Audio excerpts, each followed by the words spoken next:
Kita lanjutkan kuliah pengantar hukum. Topik kali ini adalah sejarah timbul ilmu hukum. Timbulnya ilmu hukum ini tidak bisa dipisahkan dari tradisi peradaban Barat.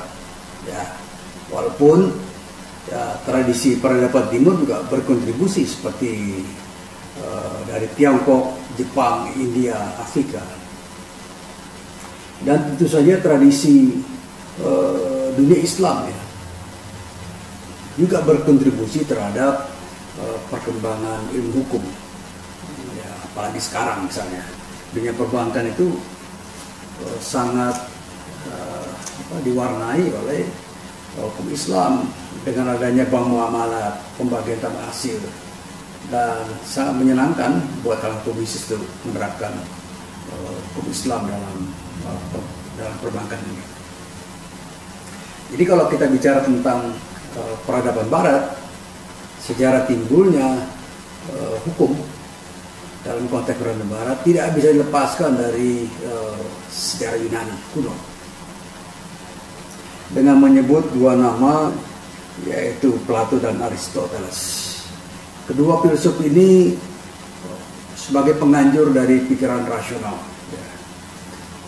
Dalam pikiran rasional dikonsepsikan adanya logos, yaitu instrumen untuk mendapatkan keniscayaan dan keadilan dengan cara memikirkan dan menentukan isu yang ada. Kemudian arete, yaitu nilai manusia sebagai makhluk berpikir, dan metros sebagai konsep ukuran dan proporsi dari sesuatu yang melampaui batas. Ya. Dari ketiga hal tersebut, manusia memiliki kemampuan berpikir, kebebasan memilih, dan kemampuan untuk membuat putusan.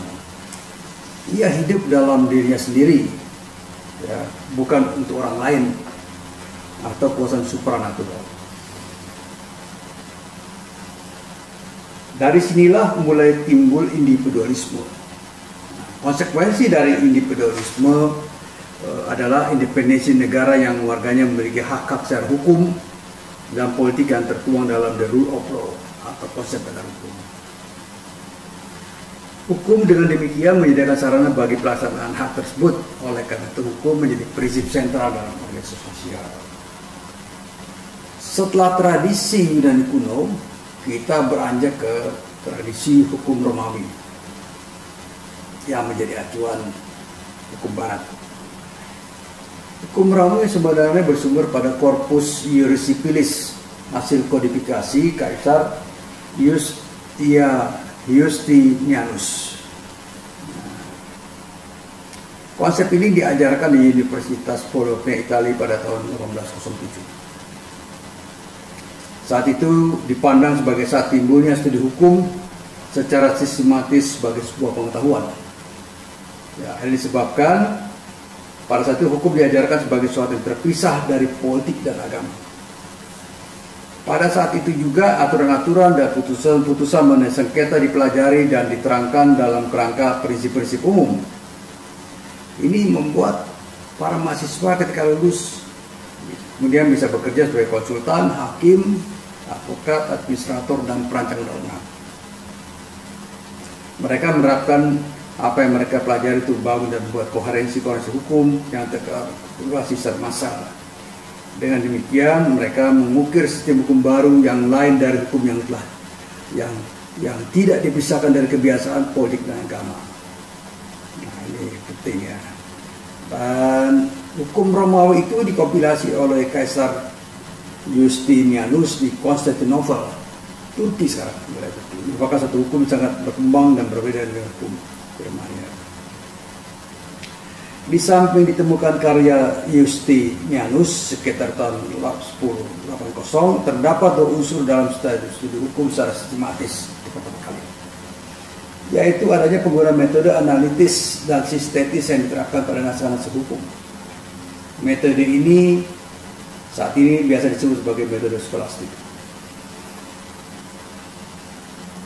Kedua adalah adanya pengajaran di universitas yang menggunakan metode itu. Kedua unsur ini merupakan akar dalam studi hukum. Ya, tidak dapat disangkal bahwa hukum Romawi memberi asanah hukum pada semua negara Eropa termasuk Inggris. Nah, ini yang penting. Jadi korpus Ius Civilis ini ternyata mencerminkan gagasan budaya Romawi. Ya, disebabkan di satu pihak karya Justinianus tidak rasakan asing bagi masyarakat Eropa, mengingat karya itu merupakan kompilasi dari hukum Romawi klasik, sehingga sesuai dengan Polgeist masyarakat Eropa. Nah, ini yang penting ya. Oke, kemudian kita beranjak lagi ke awal perkembangan ilmu hukum modern di dunia barat. Ya. Oke. Perkembangan sosial politik dan ekonomi di Eropa Barat pada abad ke-11, 12, dan 13 menyebabkan munculnya pertama sistem hukum kanonik yang terdiri dari Ius Novum dan Ius Antiquum. Ius Novum adalah keseluruhan perundang-undangan atau tertulis dibuat oleh Paus dan Dewan Gereja pada abad ke-11. Ius Antiquum adalah hukum kanonik sebelum abad ke-11 yang dikompilasi dan disistemati oleh Gratius pada tahun 1104. Sistem hukum sekuler yang ditetapkan raja. Yang ketiga, sistem hukum kota. Urban law yang diterapkan oleh kota-kota besar. Sistem hukum feodal dan manorial, dan kelima, sistem hukum dagang. Baru untuk memenuhi kebutuhan para pedagang dalam perdagangan antar kota, antar regional dan internasional. Ya, itu yang perkembangan ya. Nah, terdorong oleh untuk memenuhi masyarakat pada kalangan hukum ya, maka didirikanlah studi hukum secara sistematis dan psikolognya. Ya, itulah yang penting ya. Dalam pengajaran hukum di Bologna itu fokus studi terutama pada pandekte, naskah sangat kasuistik dan antitetikal. Ya, itu cara pengajarannya sebagai ya, ini yang persoalan-persoalan historis ya.